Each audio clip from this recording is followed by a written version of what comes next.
Welcome guys, GK MCQs MK channel में आपका बहुत बहुत स्वागत है। सब्सक्राइब कीजिए जीके एमसीक्यूज एमके चैनल को और पाए रोजाना multiple choice question. So guys, आपका ये फिजिक्स वेव तरंग वाला जो चैप्टर है उसका पार्ट सेकंड है। पार्ट फर्स्ट हम डिस्कस कर चुके थे पिछली वीडियो में।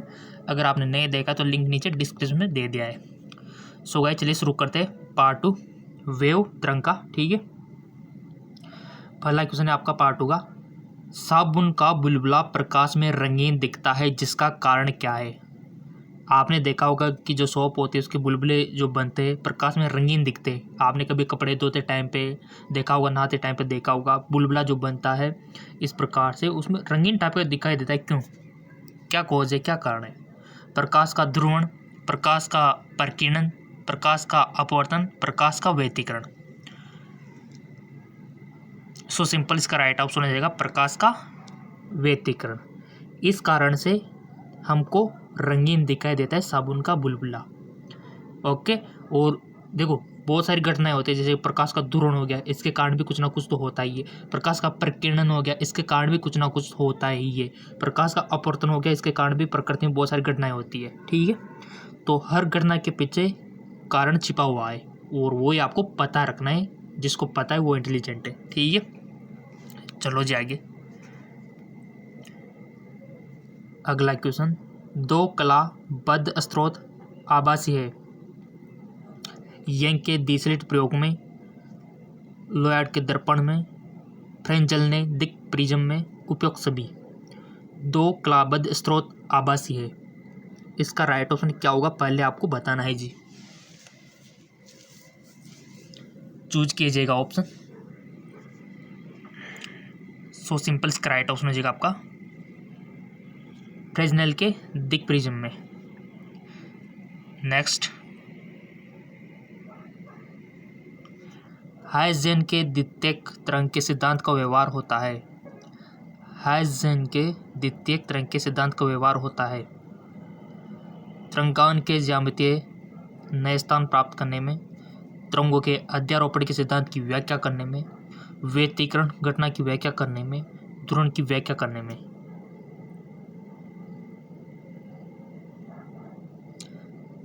इंपॉर्टेंट है और जिसको क्वेश्चन आ रहा है बहुत बहुत अच्छी बात है। क्वेश्चन मिलते रहेंगे, लाइक करते रहना वीडियो को। आप तो बस यही गुजारिश है आपसे, जैसे जैसे लाइक मिलेंगे वीडियो उतने ही लंबा बनाते जाएंगे और ज़्यादा बनाएंगे आपके लिए। सो आपने चूज़ कर लिया होगा, राइट ऑप्शन हो जाएगा तरंगाना के ज्यामिति नए स्थान प्राप्त करने में।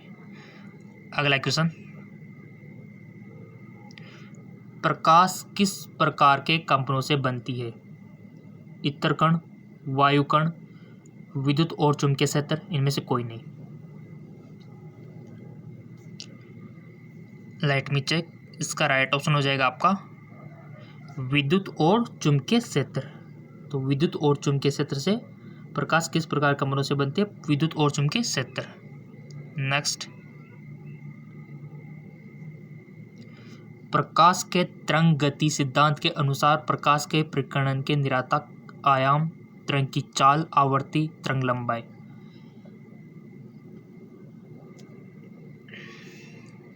इसका राइट ऑप्शन हो जाएगा आपका आवर्ती। किसी भी क्वेश्चन में कोई भी डाउट लगे, कंफ्यूजन लगे, समझ में नहीं आ रहा हो, सीधा कमेंट कर देना। आने वाले वीडियो में उसका सॉल्यूशन हम आपको बता देंगे। ठीक है, द्वितीयक तरंगिकाओं की धारणाओं के आविष्कार है फ्रेनेल, मैक्सवेल, हाइजेन, न्यूटन। द्वितीयक तरंगिकाओं के धार के आविष्कार कौन है गाइस? ईमानदार से वन ऑप्शन सेलेक्ट कर लो, ईमानदारी से आपका, क्योंकि ये ईमानदारी आपको आगे ले जाएगी। ठीक है, थोड़ा सा हार्ड वर्क करो। न्यूमेरिकल आते हैं तो उसका रफ पेज पे सॉल्यूशन करो, उसके बाद ऐसे पढ़ो कि जैसे आप स्कूल में पढ़ रहे हो। ठीक है, और घर पे पढ़ना तो सबसे बेस्ट मानता हूँ मैं। हम भी घर पे पढ़े थे, हमारा भी सिलेक्शन हुआ है। ठीक है, क्योंकि टाइम काफ़ी मिल जाता है, वातावरण अच्छा मिल जाता है, और क्या चाहिए। इसका राइट ऑप्शन हो जाएगा आपका हाइजेन। अगला क्वेश्चन, ध्रुवण कोण की स्पर्शा पदार्थ के अपवर्तन के बराबर होती है, यह नियम कहलाता है। मेल्स के नियम, ब्रूस्टर के नियम, व्रेंग के नियम, कॉप्टन के नियम।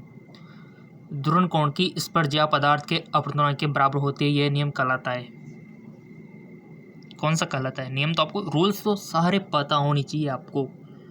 नियम हो गया, सिद्धांत हो गया। ध्रुवन कोण की स्पर्शा पदार्थ के अपवर्तनांक के बराबर होती है, यह नियम कहलाता है। सो गाइज वो कहलाता है आपका ब्रूस्टर के नियम।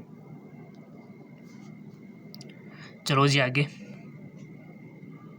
यंग के दिसलिट प्रयोग में समपोषी व्यतिकरण उत्पन्न करने वाली तरंगों के बीच पथांतर का मान नहीं होता है। n lambda, n+1 lambda, 2n+1 lambda या फिर 2n+1 लेमडा अपॉन 2। यंग के दिसलिट प्रयोग में समपोषी व्यतिकरण उत्पन्न करने वाली तरंगों के बीच पथांतर का मान नहीं होता, यानी कि आपको पता होना चाहिए कि कौन कौन सा मान होता है, तभी तो आप कर पाओगे ना इसके आंसर। टाइम बहुत कम मिलता है और एग्जाम में, ये ध्यान रखना थोड़ा। आपको पास्ट पढ़ना है, पार्ट सोचना है और पास्ट टिक लगाना है, तब जाके काम बनेगा। सो सिंपल इसका राइट ऑप्शन हो जाएगा आपका 2n+1 lambda by 2। Next, young के प्रयोग में यदि प्रकाश की तरंग लंबाई दुगना कर दिया जाए तो प्रिज्म की चौड़ाई वही रहेगी, दुगनी हो जाएगी, आधी हो जाएगी, 4 गुना हो जाएगी।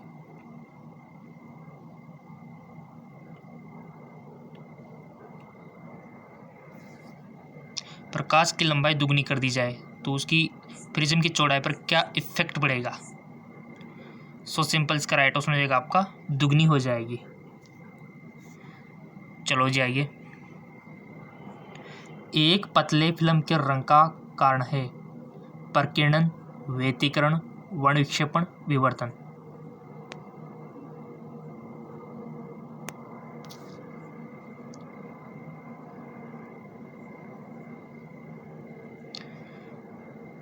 सो इसका राइट ऑप्शन हो जाएगा आपका ऑप्शन सी, वर्ण विक्षेपण। ठीक है, क्वेश्चन मिलते रहेंगे आपको, बिल्कुल भी फिक्र नहीं करना है। क्वेश्चन तो देखो, क्वेश्चन हमारी तरफ से कोई भी कमी नहीं है। लाइक अच्छे मिलते रहेंगे तो वीडियो तो और ज़्यादा मिलते रहेंगे, आपको पता ही है। और आपके लिए ये चैनल तो है सही, इसके अलावा एक और चैनल है जहाँ पर आपको मल्टीपल चॉइस क्वेश्चन मिलते हैं, जिसका नाम है JK लोन जॉब चैनल।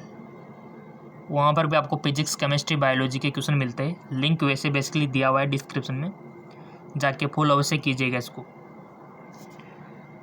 बहुत ही अच्छे अच्छे क्वेश्चन आपको मिलेंगे, इंट्रांस एग्जाम की दृष्टि से बहुत अच्छा है। यदि एक पतली पारदर्शक शीट को यंग दिसलिट के सामने रखा जाए तो प्रिज्म की चौड़ाई बढ़ेगी, घटेगी, अपरिवर्तित रहेगी, इनमें से कोई नहीं।